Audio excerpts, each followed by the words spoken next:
तो last class में बेटे हमने पढ़ा था कि टेम्परेचर क्या होता है, और हमने पढ़ा था एब्सोल्यूट जीरो क्या होता है। हीट एनर्जी है। जब किसी में हीट एनर्जी बढ़ती है तो उसकी कैपेसिटी पॉकेट उसकी कैपेसिटी पॉकेट जो है वो फुलफिल होती है। उस कैपेसिटी पॉकेट को हम कहते हैं कि ये क्या हो रहा है, टेम्परेचर में इंक्रीज आ रहा है। ये कैपेसिटी पॉकेट का जो कॉन्सेप्ट है ये हमने अपने समझने के लिए इजाफा किया है इसका। यहाँ तक कोई प्रॉब्लम? एनी प्रॉब्लम सो फार? कोई कंफ्यूजन बच्चों यहाँ तक? आज हम पढ़ेंगे कि जो टेम्परेचर में इंक्रीज आता है इसकी कॉज क्या है और इसका इफेक्ट क्या है।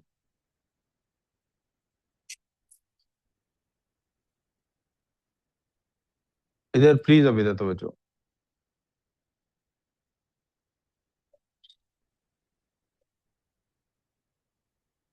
रीम इधर है। तो कॉज क्या है और इफेक्ट क्या है? यार ये बच्ची नहीं है इधर क्लास में, दो बच्चियां नहीं है क्लास में, भेजो जल्दी से। पहले बेटे हम जरा कॉज की तरफ तवज्जो कर लेते हैं। टेम्परेचर बढ़ने की कॉज हमेशा क्या होगी? Heat energy, exchange of heat energy.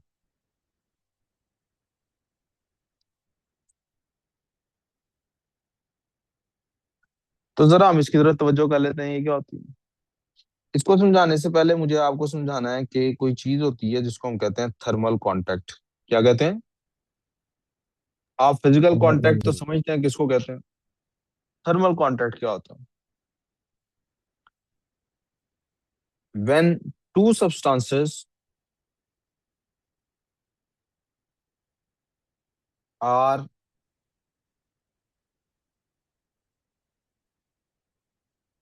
Able to transfer, और ट्रांसफर ही होगा, हीट एनर्जी। ए क्या करेगा? रिलीज करेगा। दूसरा क्या करेगा? एब्जॉर्ब करेगा। They are in thermal contact. मैं इसकी एग्जांपल आपके सामने जिक्र कर देता हूँ। अब वो होता है, क्लास में एक इन्वर्टर एसी लगा हुआ है जो हमारी मर्जी की मंशा के मुताबिक कमरे को ठंडा करने की बजाय गर्म कर सकता है। राइट? ठंडे करने की बजाय कमरे को, या notes should be making these as well, ठीक है ना। जो कमरे को क्या करता है ठंडा, क्योंकि सिलेबस चेंज हुआ है। थर्मल कांटेक्ट, हमारे कमरे में जो एसी लगा हुआ है, ये इन्वर्टर एसी है। ये मैं शो ऑफ नहीं कर रहा, ठीक है। वैसे तो आपको पता होना चाहिए कि अगर सादा एसी 1.25 लाख का हो तो ये 2.25 लाख का होता है। लेकिन मैं शो ऑफ नहीं कर रहा कि हमने क्लास में दो एसी लगाए हुए हैं इन्वर्टर। मैं कुछ और समझाना चाह रहा हूँ। ऑफिस में भी एक ऑफिस दीवार के दूसरी तरफ है, उसमें भी एक इन्वर्टर एसी लगा हुआ है जिसको आप लोग एंजॉय करते हैं बहुत, है ना। अच्छा, अगर वो इन्वर्टर और एसी जो ऑफिस में लगा हुआ है अभी कोई जाके ऑन कर रहा है तो हमारी क्लास में कोई चेंज आएगा? इसका मतलब है हम उसकी हीट एनर्जी एब्जॉर्ब, तो we are not in thermal contact. लेकिन बाहर निकले, धूप निकली हो, क्या सूरज से हम फिजिकल कांटेक्ट में हैं? यस, हम सूरज से फिजिकल कांटेक्ट में हैं। हम फिजिकल कांटेक्ट में, लेकिन हम उससे निकली हुई हीट एब्जॉर्ब करते हैं, तो we are in thermal contact. इसका मतलब फिजिकल कांटेक्ट और thermal contact are different things. Thermal contact का मतलब है उसके लिए आप फिजिकल कांटेक्ट में हो भी तो समटाइम्स आप थर्मल कांटेक्ट में नहीं होते। उसकी एग्जांपल, आप तवे पे रोटी पका रहे हैं, तवा बड़ा गर्म है और आपने पीछे हैंडल से जहां से उसको पकड़ा है वहां से वो गर्म नहीं है हैंडल। फिजिकल कांटेक्ट तो बन गया ना आपका, लेकिन आप हीट ट्रांसफर नहीं हो पा रही। सो पहली चीज तो ये समझ लें थर्मल कांटेक्ट क्या होता है। दूसरी चीज, जरा हम एनर्जी प्रिंसिपल को एक दफा रिकॉल कर लेते हैं। एक एनर्जी प्रिंसिपल हमने पढ़ा हुआ है। क्या एनर्जी प्रिंसिपल पढ़ा हुआ है? एनर्जी प्रिंसिपल ये है,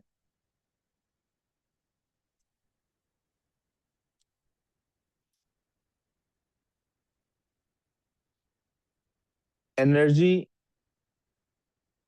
कैन नाइदर बी क्रिएटेड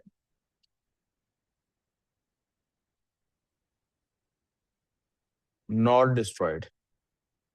यहीं तक को ध्यान में रखें। फॉर्म चेंज करती है कि नहीं, इसको छोड़ें। ये अगर आपके पास कहीं से एनर्जी आई है, अगर आपके पास एनर्जी आई है एकदम से, तो वो कहीं से आई है।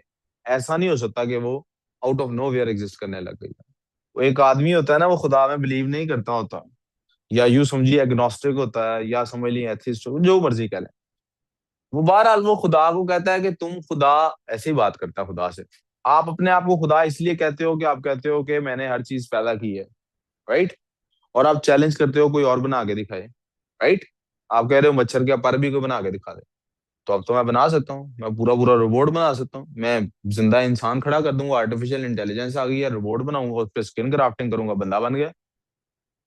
आप कह रहे हैं वो रिप्रोड्यूस भी करेगा, मशीन मशीन नहीं बनाती। यस, मैं तो बंदा बना लेता हूँ। तो खुदा आगे से कहता है अच्छा, तो तुम, वो कहता है मैंने तो जेनेटिक्स पढ़ लिया, अब मैं तो कई कई रंग की शीप बना लेता हूँ। वो न्यूजीलैंड वाले के बारे में एक मौलवी साहब मशहूर है, वो कहते हैं जी न्यूजीलैंड मौलवी साहब ने पता नहीं किसने कहा, कहता आपको वहां से पिंक कलर की भी शीप चाहिए, आप उनको ऑर्डर दें, पिंक कलर की बना के दे दें। मैं तो अब जेनेटिक इंजीनियरिंग है भाई, मैं जो मर्जी बना सकता हूँ। मैं ब्राउन ब्लू आंखों वाला इंसान प्यारा सा बना सकता हूँ, you know, I can do everything. तो मैं भी खुदा होया। अच्छा, तो खुदा आगे से कहता है अच्छा भाई, तुम ऐसा कह रहे हो तो फिर ऐसा करो, तो तुम मुझे प्रोसेस समझाओ जरा, तुम कैसे बनाते हो। सर। कहता है इसमें हाँ जी भी। सर मैं अभी क्लास लीव कर रहा हूँ, मैं अकेडमी आ रहा हूँ। याद है, ठीक है। वो कहता है जी अल्लाह, तो वो उसको खुदा कहता है जी, ये अलीशा आपकी मदर की कॉल आ रही है, देख लो शाबशी ना बात है। अच्छा, उस सर ने सुन ली होगी। कहता है जी कि ना, मैं क्या कर रहा हूँ कि खुदा पूछता है अभी प्रोसेस बताओ। कहता है इसमें क्या है, मैंने मिट्टी लेनी है, पानी लेना है, और मैंने मिट्टी और पानी लेके तो उसको कई 100 साल का प्रोसेस है, वो एकदम से फिर बैक्टीरिया बनेगा, एवोल्यूशन होगी। मुझे बस टाइम चाहिए इसके लिए, तो बंदा तो मैं बना सकता हूँ। तो मैं जाके मिट्टी ले आता हूँ, तो पानी ले आता हूँ। तो खुदा कहता है एक मिनट रुको ना जरा। तो उन्होंने कहा था मैं खुद क्रिएट कर सकता हूँ, राइट। मिट्टी भी अपनी लेके आना, पानी भी अपना लेके आना, उन्हें जो मच्छर का पर बनाना है, बंदा खड़ा करना है, अपना सामान रॉ मटेरियल भी अपना लेके आ। तो क्लर्जी वाले यानी चर्च वाले इस तरह की बड़ी मजे मजे की बातें करते होते हैं। चर्च की बात सुनने में भी क्या जाता है, मजे की बात है, मैंने तो आपके जराए तफन्नुन सुना दी। तो एनर्जी का प्रिंसिपल भी यही है, आप क्रिएट या डिस्ट्रॉय नहीं कर सकते एनर्जी। आप एनर्जी क्रिएट या डिस्ट्रॉय, जो ऑलरेडी एग्जिस्टिंग एनर्जी उसको मैनिपुलेट कर सकते हैं। आपने बिजली बनानी है सूरज से, आप नई सोलर एनर्जी नहीं पैदा कर सकते, मैनिपुलेट करेंगे। इसका मतलब मैं आपको ये कह रहा हूँ, हमने कुछ भी इजाद नहीं किया जिंदगी में। हमने जिंदगी में कुछ भी नहीं बनाया, हम सिर्फ डिस्कवर करते हैं। न्यूक्लियर क्या, एटम का टूटना हमने सिखाया है एटम को, या हमने डिस्कवर किया कि एटम तोड़ा जा सकता है, उसमें से एनर्जी निकलेगी। डिस्कवर किया। तो एटम बॉम्ब किसी ने बनाया नहीं है, डिस्कवर किया है। मैं आपको मजे की बात बताऊं, ये मैं बिलीव करता था पहले से, फिर मैंने पिछले साल, मुझे राइटर का नाम भूल गया और उसका जुमला भी आधा पचास याद है, लेकिन मैं इसको फर्मली बिलीव करता हूँ। एक राइटर का मैंने फिर बाद में, ऐसे ही होता है, ग्रेट माइंड्स थिंक अलाइक। अच्छा, बहरहाल वो कहता है मैं ये बिलीव ऑलरेडी करता था। उसका जुमला भी बड़ा बड़ा मजा है, मुझे राइटर का नाम बोले, कहता है यार मैंने, वो भी पोएट, मैंने जैसे नज़में शज़में लिख लेता हूँ, वो भी नज़में शज़में लिखता था, अंग्रेज है। या आप पे मैं थोड़ा सा एक्स मचा रहा हूँ ताकि आप और अच्छा बिलीव करें, ब्राउन नहीं है, व्हाइट पर्सन है। ये मुझे याद है, वो राइटर था कोई अमेरिकी राइटर। कहता मैंने जिंदगी में कुछ भी नहीं लिखा, मैंने सिर्फ सुना है। ये सारे जुमले कहीं ना कहीं यूनिवर्स में एको कर रहे थे। I just listen to them and put them on paper. यानी वो कह रहा है, एक तो मैं फिजिकल इजादात की बात कर रहा हूँ ना, कि वो हमने डिस्कवर की है, मैं कह रहा हूँ राइटर भी डिस्कवर ही करता, जुमला ऑलरेडी एग्जिस्ट करता होता, हर आइडिया ऑलरेडी एग्जिस्ट करता। एनर्जी प्रिंसिपल क्या है, अल्लाह है। व्हाट इज एनर्जी प्रिंसिपल, अल्लाह है। कैसा है फिर, एनर्जी प्रिंसिपल क्या है, कि अल्लाह है। कैसे है, क्योंकि कोई चीज हम तो क्रिएट और डिस्ट्रॉय कर नहीं सकते, तो who creates and destroys, that is Allah. We good, आगे चलते हैं। अगर एनर्जी क्रिएट नहीं हो सकती, ट्रांसफर नहीं हो सकती, और एनर्जी की बेसिस पे टेम्परेचर इंक्रीज या डिक्रीज करता है, तो ये होता कैसे, इसकी कॉज क्या है। इसकी कॉज है एनर्जी ट्रांसफर। इसकी कॉज क्या है, एनर्जी ट्रांसफर। और एनर्जी ट्रांसफर होता कब है, जब थर्मल कांटेक्ट हो। जब क्या हो?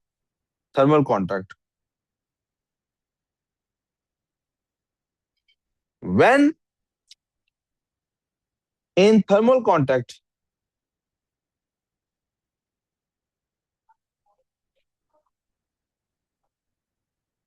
The body with lower temperature, इस बात को अब अंडरलाइन करना आपने, इसको लोअर टेम्परेचर को, the body with lower temperature absorbs heat energy from the body with higher temperatures।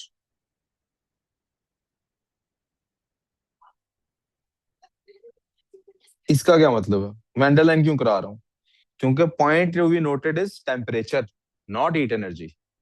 एक दफा क्या हुआ, मैं ना अपने कुछ दोस्तों के साथ खाने पे गया, और वो, if you guys don't already know and you must not already know, क्योंकि मैं शो ऑफ नहीं करता इस तरह की, मेरे कुछ दोस्त हैं वो माशाल्लाह से सारे, मैं भी, बच्चों आपको लगता नहीं होगा लेकिन मैं भी अमीर लोगों को जानता हूँ, दो चार को।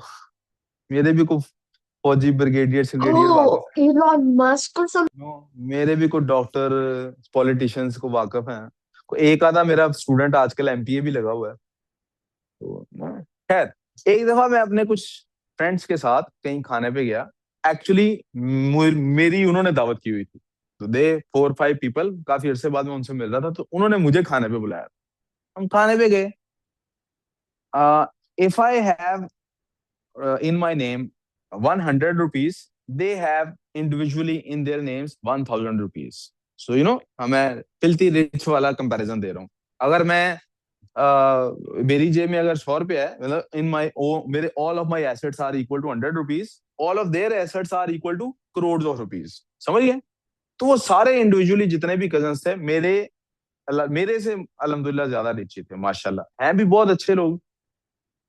खामियां खूबियां तो सब में होती हैं। अब आप सोचें, इस जो ये जो पैसे हैं, let's call it heat energy, मेरे पास ज्यादा हीट एनर्जी है कि उनके पास? मेरे पास हीट एनर्जी कम है, उनके पास हीट एनर्जी। लेकिन इत्तेफाक ऐसा हुआ कि वो सारे अपने अपने ऑफिस से आए, और मुझे किसी ने, उनमें से एक ने पिक किया, हम खाने के लिए पहुंच गए। हमने दबा के खाना खाया, एक दूसरे को दबाया, मतलब बातें शातें सुनाई, खाना शाना खाया, मजे का खाना था। जब खाना खा चुके, तो इत्तेफाक से कैश किसी की जेब में भी नहीं था, और वो कार्ड एक्सेप्ट नहीं कर रहे थे, उनकी कार्ड वाली मशीन नेटवर्क आउट था। मेरे में हीट एनर्जी सबसे कम है, मेरे में हीट एनर्जी, लेकिन उस टाइम मेरी जेब में कैश सबसे ज्यादा था। तो कैश को टेम्परेचर कह लेते हैं, कैश को कह लेते हैं।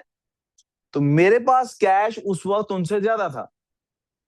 इन एसेंस हीट एनर्जी किसके पास ज्यादा है? उनके पास। लेकिन टेम्परेचर किसका ज्यादा है? मेरा। तो कौन पैसे देगा? मैं। आप मेरी बात समझ गए? इसका मतलब है जिसका टेम्परेचर ज्यादा होगा, ओवरऑल चाहे उसके पास हीट एनर्जी कम हो, हीट देगा वही। इसकी एक और एग्जांपल दूं, अब थोड़ी सी तलख वाली। हमारे मुल्क में ज्यादातर लोग गरीब हैं। ज्यादातर लोग कौन है? और कम लोग हैं जो अमीर हैं। लेकिन टैक्स ज्यादा कौन भरता? टेम्परेचर, क्योंकि liquid cash in their name उनके पास ज्यादा। सैलरी की ट्रांजैक्शन उनकी ज्यादा। आप समझ रहे हैं? अमीरों के एसेट्स की सूरत में पैसे होते हैं, तो एसेट्स पे टैक्सेस कम होते हैं। गरीब तो, उसने तो रोज रोटी खरीदनी है जाके बाजार से, उसने तो गैस बिजली का बिल भरना है रोजाना। उसने मिसाल के तौर पे, अमीर आदमी अगर 1 करोड़ रुपया रिसीव कर रहा है, तो उसका गैस का बिल 10 लाख आ रहा है, ठीक है? 10% उसके यूटिलिटी बिल्स हैं, तो उस 10 लाख के हिसाब से टैक्स पे कर रहा है वो। 1 करोड़ पे तो वो टैक्स नहीं पे कर रहा, क्योंकि 1 करोड़ तो उसके पास एसेट की सूरत में आ रहा है। वो प्रोडक्ट, वो बिल्डिंग खरीद रहा है, वो प्रॉपर्टी टैक्स बहुत कम होता है, आपको शायद पता हो, कंपैरेटिवली। गरीब आदमी अगर 10,000 रुपया कमा रहा है, तो उसमें से वो 5,000 बिल पे कर रहा है, वो अपनी इनकम का 50% पे कर रहा है। फिर उसने रोजाना साबुन, ये वो सेल्स टैक्स की सूरत में हर दूसरी, आप समझ रहे हैं क्या हो रहा है? अमीर की तरफ, गरीब की तरफ से पैसों का फ्लो ज्यादा है, हालांकि अमीर के पास ज्यादा पैसे हैं। इसी तरह आम बॉडीज में भी होता है। टेम्परेचर जिसका ज्यादा है, उससे लो टेम्परेचर वाला पैसे खींचेगा। समझ आ गई बात? एक और एग्जांपल ले लेते हैं, उससे शायद ये बात जेहन में हमेशा के लिए बैठ जाए। दो लोग खाना खाने बैठे हैं। एक की उम्र ज्यादा है, एक की उम्र कम, एक 4-5 साल का और एक 10 साल, एक 40-50 साल का। जो 4-5 साल का बच्चा है वो कितनी रोटी खा सकता है? आधी खा लेगा। आदि। दोनों को 3-3 रोटियां दी गई हैं और आपस में तय ये हुआ है कि जिसका पेट भर जाएगा वो बाकी दूसरे को दे देगा। तो क्या बड़ा आदमी 3 रोटियां खाने के बाद अपनी रोटी उसने ज्यादा खा ली है और उसने आधी खाई है, कौन किसको अपनी तरफ से रोटी देगा? क्योंकि उसकी जो कैपेसिटी पॉकेट है वो कम है, तो उसका टेम्परेचर जल्दी राइज करता है। तो वो अपनी पॉकेट फिल करने के बाद उसको, अब इसको फिजिक्स की जुबान में बात कर लेते हैं। सपोज मेरे पास दो सब्सटेंसेस हैं दो डिफरेंट कंटेनर्स के अंदर, दो सब्सटेंसेस हैं दो डिफरेंट कंटेनर्स के अंदर।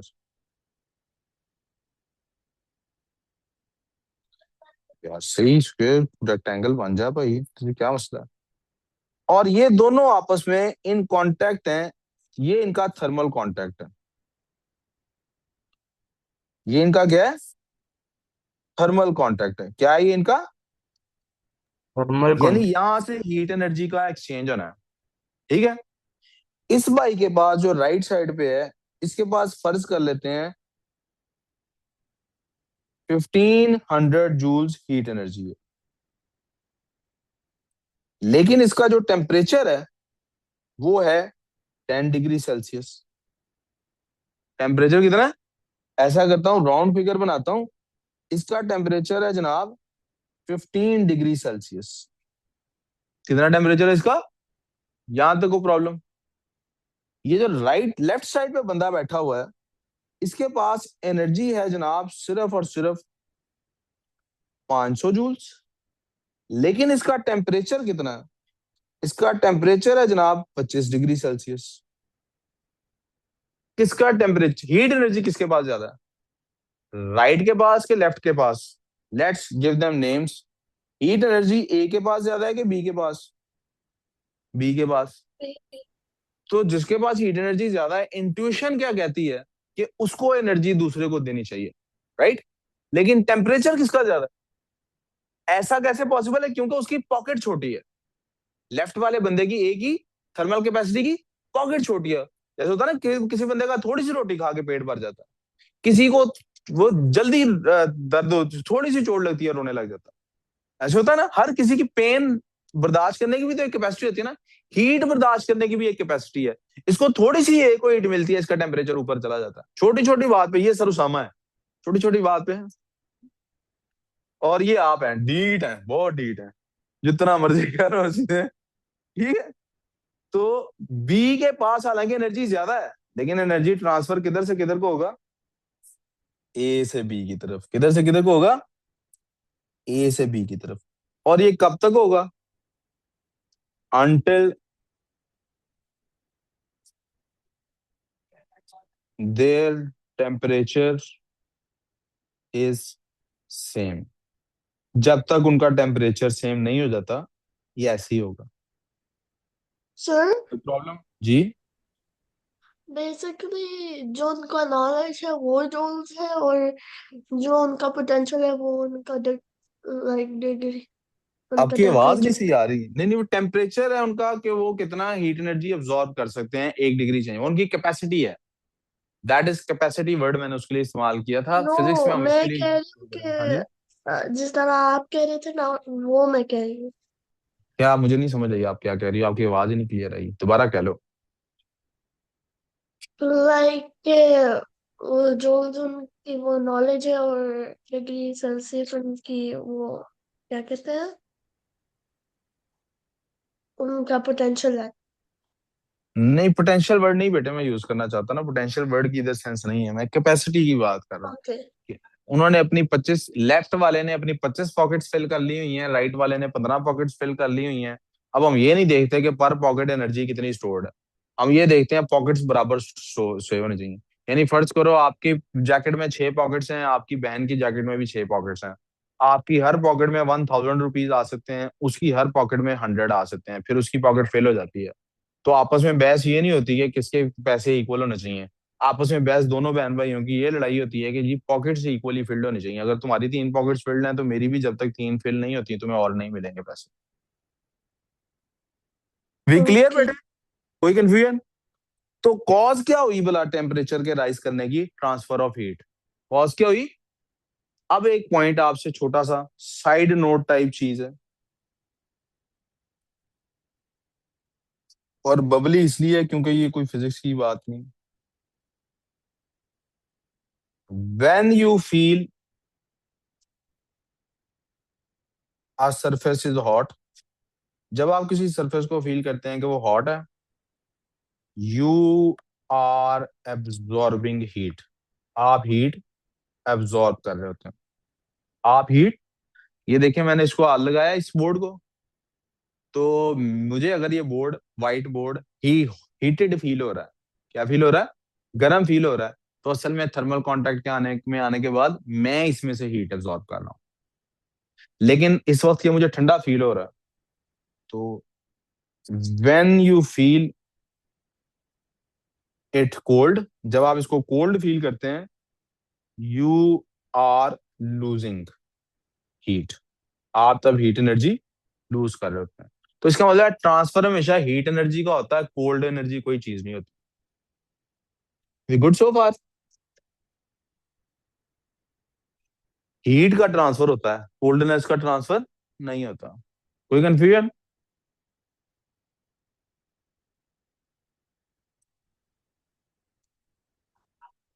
तो हमारे पास कॉज डिस्कस हो गई हीट एनर्जी की।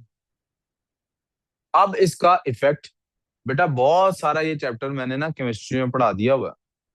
बहुत सारा चैप्टर इसमें से मैंने किसमें पढ़ा दिया हुआ है?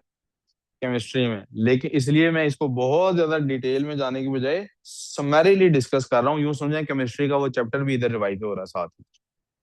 अब आ जाते हैं इसके इफेक्ट की तरफ। इफेक्ट क्या होगा?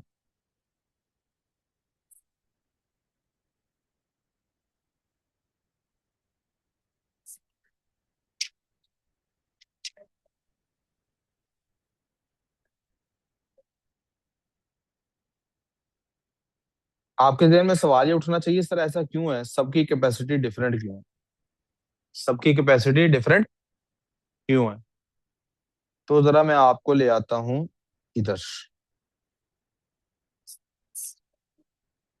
ये एक अच्छी वेबसाइट है, और भी बहुत से लोगों को मैंने इसे इस्तेमाल करते देखा है। इसके अंदर सिमुलेशंस होती हैं, आप चीजों को चेंज कर सकते हैं। मिसाल के तौर पे हम ले रहे हैं जनाब एक सॉलिड स्टेट में नियॉन को ले रहे हैं, ये आप राइट साइड पे देख सकते हैं नियॉन लिखा हुआ ऊपर, किसको सिलेक्ट किया है? और हम, ये हमारे पास बटन है आग का।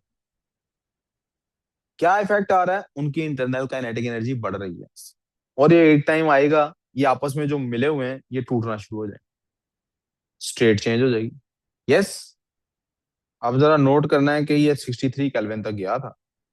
लेट्स टेक एग्जांपल ऑफ पानी। किसकी एग्जांपल ले रहे हैं? पहले तो इसको वापस ले आए ना, मैंने पहले इसको हीटअप किया और ठंडा कर लेते हैं इसको जरा। यहाँ से इसको नीचे ले जाते हैं, नीचे यहाँ से नहीं जाएगा, यहीं से जान ले जाना पड़ेगा, यहीं से ले जाते हैं। आजा आजा जल्दी वापस आ जाओ। आ जाओ आ जाओ मेरा बच्चा, आ जाओ मेरा बेटा। वो काइनेटिक हीट लूज क्या? हो रही है ना, और काइनेटिक एनर्जी भी लूज हो रही है। केमिस्ट्री की जुबान में क्या हो रहा है? Kinetic energy. ये सॉलिड फॉर्म में वाटर, आइस, ठीक है, ये हमने उसको हीट करना शुरू किया। देख रहे हैं आप उसके साथ क्या हो रहा है? ये मुझे वाटर की एग्जांपल अभी लेनी नहीं चाहिए थी, लेकिन चले। आप देख रहे हैं क्या हो रहा है? सवाल मेरा क्या है, ये जल्दी से बाहर निकलने शुरू हुए हैं कि नियॉन वाले ज्यादा जल्दी निकल रहे थे? इसका मतलब है कि असल में ये फर्क इस वजह से होता है कैपेसिटी का, कि उसके पार्टिकल्स की इंटरनल एनर्जी कब उसके आपस के जो इंटरमोलिकुलर फोर्सेस ऑफ अट्रैक्शन होती हैं उसको कब ओवरकम करती हैं। किसी की जल्दी कर रही होती है, किसी की, समझ आ गई? किन्हीं को। अब वही इसकी एग्जांपल ऐसे ले लेते हैं, सेम फुफो है, 4 भाई हैं, उन चारों के घर में लड़ाई कराना चाह रही है, तो क्या सब भाइयों की एक ही टाइम पे अपनी बीवी से लड़ाई हो जाएगी? नहीं। वो डिपेंड करता है किस भाई की अपनी बीवी से ज्यादा अच्छे ताल्लुक है। जिसके अपनी बीवी से जितने स्ट्रांग ताल्लुकात होंगे उतनी उसकी लड़ाई लेट होगी, जिसके जितने वीक होंगे उतनी लड़ाई। अब वो अल्टीमेटली तो you either die a hero और you live long enough to become a villain. ठीक है? ठीक है। हर शादी का अंजाम अगर आप मर नहीं गए तो तलाक ही है। लेकिन अल्लाह का शुक्र है हमें, अल्लाह जल्दी मौत दे देता है। बच्चे नहीं रुलते फिर इस तरह। But you get the idea. तो इफेक्ट ऑफ टेम्परेचर क्या होता है जी? राइज इन टेम्परेचर से क्या होता है? इससे होता है जनाब, rise in internal kinetic energy of particles.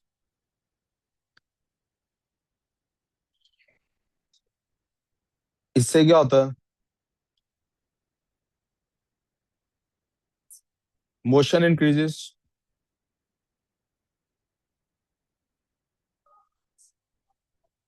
Collision increases, collision increase, collision increase होते हैं तो क्या होता है? Pressure increases if volume is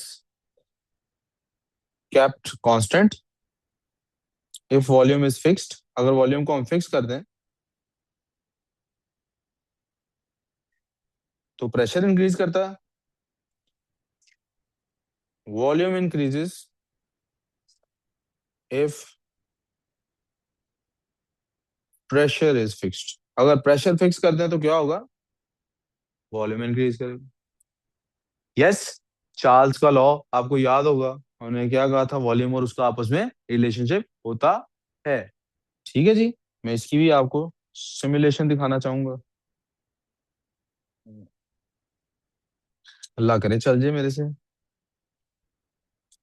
simulations, simulations के बाद आते हैं, ये वाली थी शायद, ये वाली है, ये वाली चाहिए। ये ही चलनी कैसे है ये वाला? अभी तो चलाई थी हमने थोड़ी देर पहले। सर आपने पीछे जाना है मेरा ख्याल है उधर से। मुझे समझ नहीं आई आपने क्या कहा वैसे।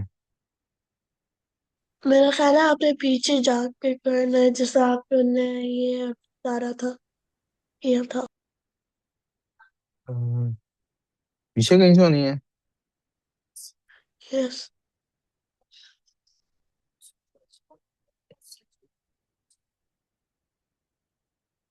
कहाँ से नहीं है? सर या आप क्लोज करके फिर से खोलें ये ये सिमुलेशन। है बेटे, यहाँ पे मुझे पता लग गया, थैंक यू। हाँ ये है।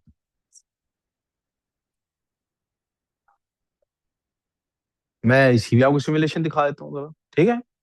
आप देखिए मेरे पास। चल ना भाई, चल जा चल जा, जल्दी करो, don't waste of time. Phase changes मेरा ख्याल है। ये स्टेट चेंजेस है जी, और फेस हमें फेस चेंज, ये देखें जी, हीट अप कर रहा हूँ तो आप देखें इनका वॉल्यूम बढ़ रहा है कि नहीं? Yes, yes. और देख रहे हैं प्रेशर पे भी चेंज आ रहा है। आप प्रेशर को फिक्स कर सकते हैं। आप इसके ऐसा करते हैं, वॉल्यूम को नीचे ले आते हैं, आप देखें ना इससे प्रेशर पे इम्पैक्ट आ रहा है। हीट करता जा रहा हूँ, प्रेशर बढ़ रहा है, वॉल्यूम फिक्स किया हुआ तो प्रेशर जी फिक्स जी। करूंगा तो वो, ये यू गेट द आइडिया। हाँ जी, हाँ जी। Yes, good enough. यस अब यस। वापस जाते हैं।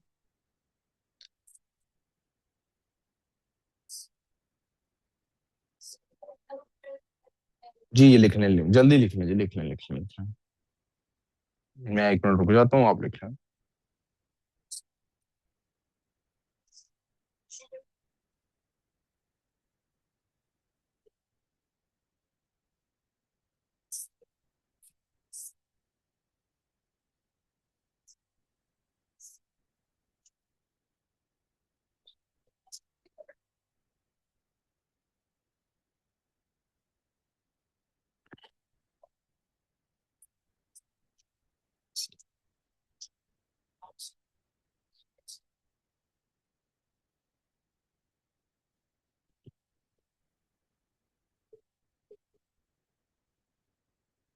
आगे चलें जी। अच्छा जी, 1 मिनट सर। हमने इसमें से कहा था जनाब कि जो वॉल्यूम है वो डायरेक्टली रिलेटेड है टेम्परेचर से। किससे रिलेटेड है? वॉल्यूम जो है वो डायरेक्टली रिलेटेड है टेम्परेचर से। आप जैसे जैसे बढ़ाएंगे टेम्परेचर, वॉल्यूम को क्या होगा? बढ़ेगा। हम इसको रिप्रेजेंट कर सकते हैं ऐसे, V इज इक्वल टू के टी, या आप इसको रिप्रेजेंट कर सकते हैं ऐसे कि V over T is equal to k constant होती है।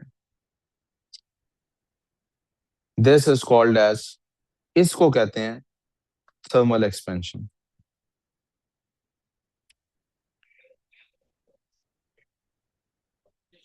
थर्मल एक्सपेंशन क्या होती है? वॉल्यूम, आप देखिए ना, सब हर तरफ को बढ़ते हैं ना पार्टिकल्स फिर। Volume of substances increases with increase in temperature। Temperature में इंक्रीज आने से वॉल्यूम ऑफ सब्सटेंसेस इंक्रीज करता है। सॉलिड्स के साथ भी ये होता है, लिक्विड्स के साथ भी ये होता है, गैसेस के साथ भी ये होता है। सॉलिड्स के साथ कितना होता है? Slight. Solids slightly expand on heating,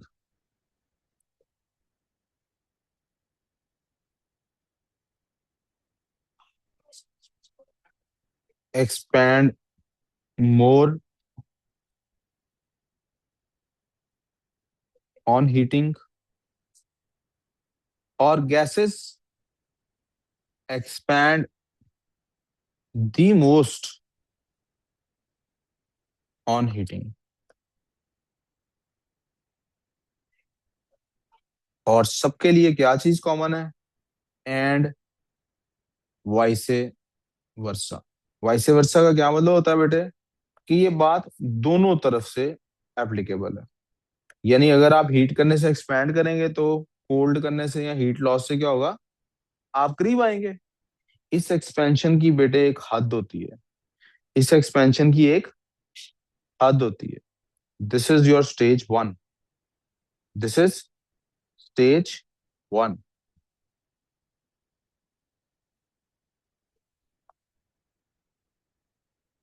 stage two में क्या होता है?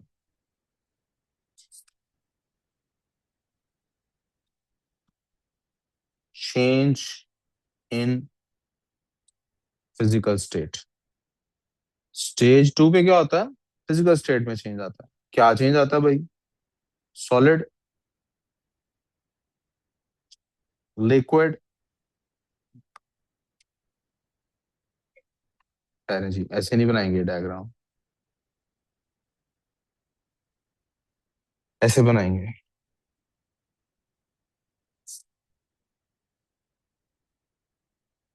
सॉलिड कन्वर्ट होता है लिक्विड में, और लिक्विड कन्वर्ट होता है गैस में। फिजिक्स के अंदर बेटे, गैस किसमें कन्वर्ट होएगा? बेटे यहां से आगे हमने जाना ही नहीं, वैसे वो प्लाज्मा में होता है। फिजिक्स के अंदर बेटे, केमिस्ट्री में आपको याद होगा हमने सब्लिमेशन पढ़ी थी कि सॉलिड और गैस आपस में इंटरकन्वर्टेबल डायरेक्टली भी होते हैं कुछ सब्सटेंसेस।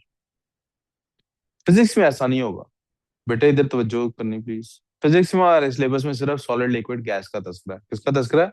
सॉलिड से लिक्विड, लिक्विड से गैस, गैस से लिक्विड, लिक्विड से solid. Let's call them A B C D. A B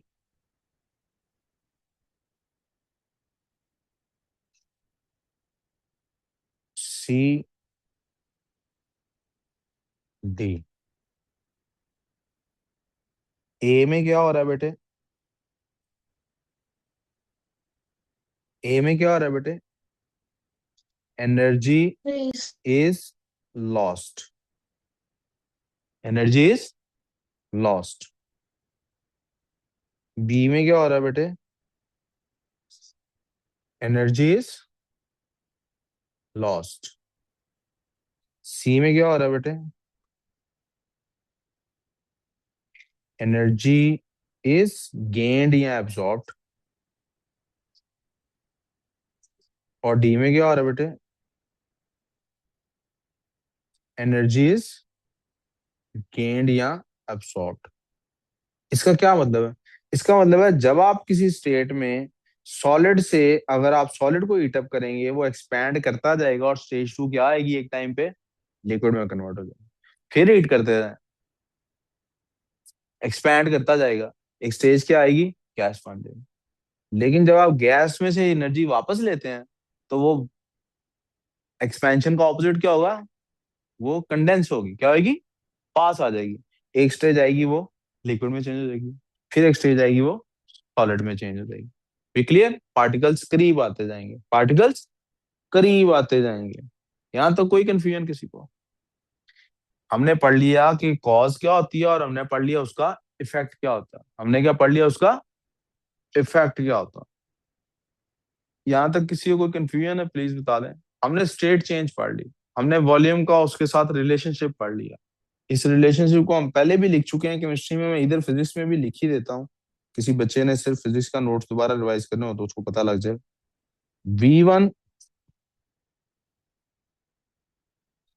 इस सब का आउटपुट क्या निकलती है, V1/T1 is equal to V2/T2। ये फॉर्मूला भी इसके अंदर पता होना चाहिए।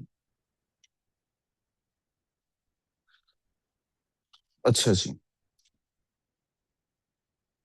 अब दो बातें रह गई हमारे पास। पहली चीज कि ये हीट ट्रांसफर होता कैसे है, और दूसरी चीज हम इससे कैलकुलेट क्या कर सकते हैं। पहली चीज कि ये हीट ट्रांसफर होता कैसे है, दूसरी जी शुरू होने लगी है। दूसरी चीज कि ये हीट ट्रांसफर कैलकुलेट कैसे होता है। जरा खोल दें जरा, बैठ जाए।